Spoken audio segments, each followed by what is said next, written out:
Part 1: Arrival of the Alien Delegation. The Galactic Peace Summit was supposed to be a momentous event, held on the neutral space station Solaris. It brought together representatives from every known advanced civilization across the galaxy. There were towering beings of energy, metallic humanoids with synthetic minds, and massive creatures with tentacled limbs. All had gathered to discuss and resolve an emerging threat to the galactic order, the humans.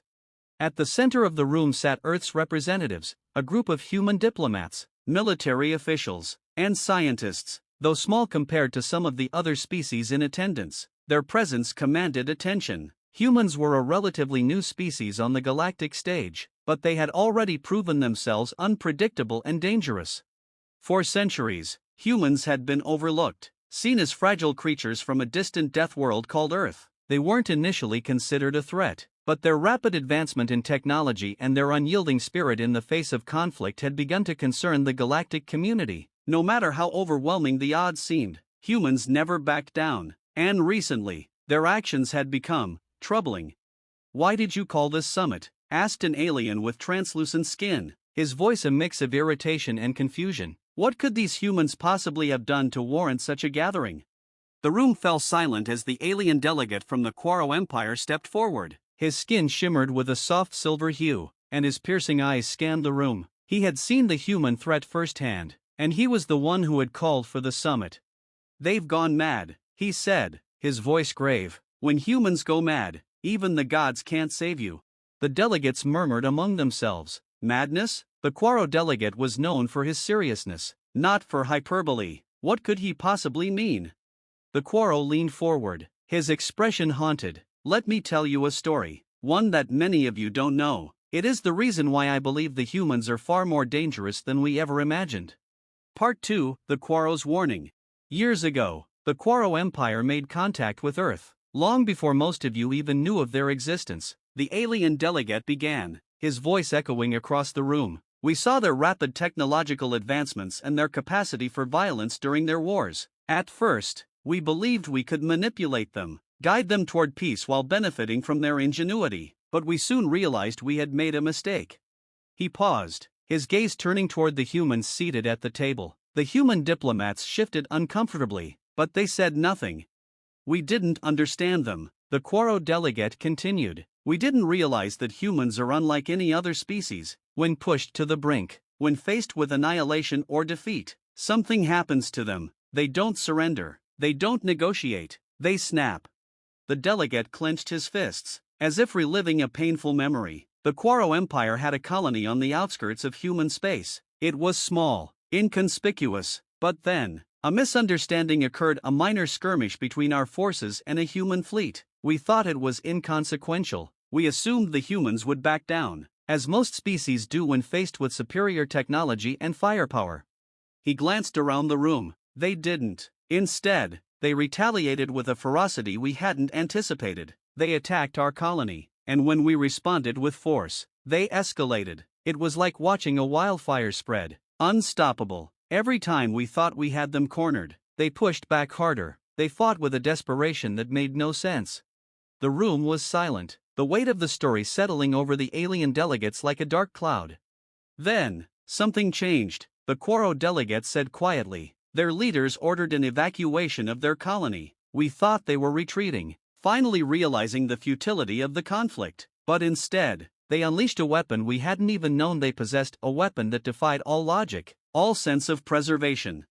He looked directly at the human representatives, his voice trembling. They destroyed their own colony. The room erupted in gasps and murmurs. Destroying their own colony? It was unthinkable. Why would they do such a thing? We watched in horror as their colony self-destructed, taking not only their people but also half of our fleet with it, the Quaro delegate said. It was a madness we could not understand. They sacrificed everything to win. That was when I realized that humans are not like us. They don't fight for territory or resources. When they are pushed beyond their limits, they fight for something deeper, something primal, and they will burn the entire galaxy to the ground if it means they don't lose. The silence in the room was suffocating. The other alien delegates exchanged uneasy glances, trying to process what they had just heard.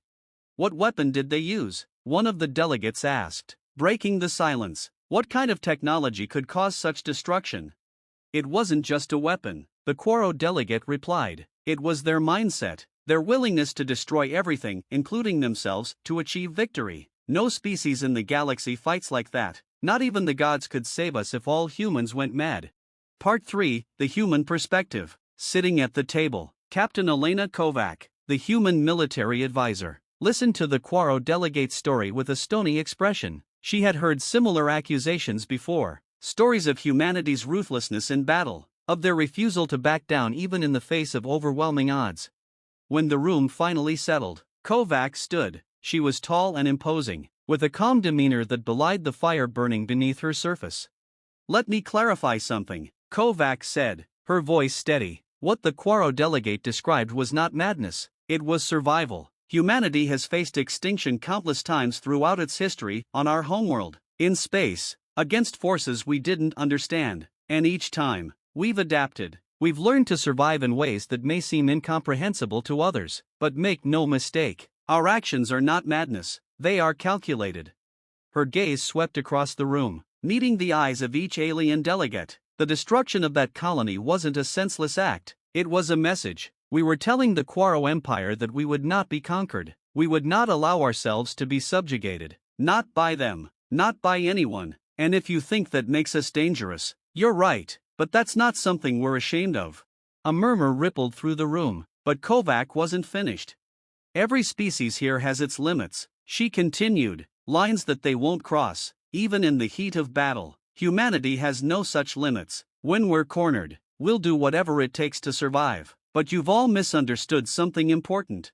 She paused, letting her words sink in. Humans don't go mad, we don't lose control. What you see as madness is simply our nature, our refusal to be defeated. And if you push us hard enough, you will see just how far we're willing to go. Part 4, The Hidden Truth.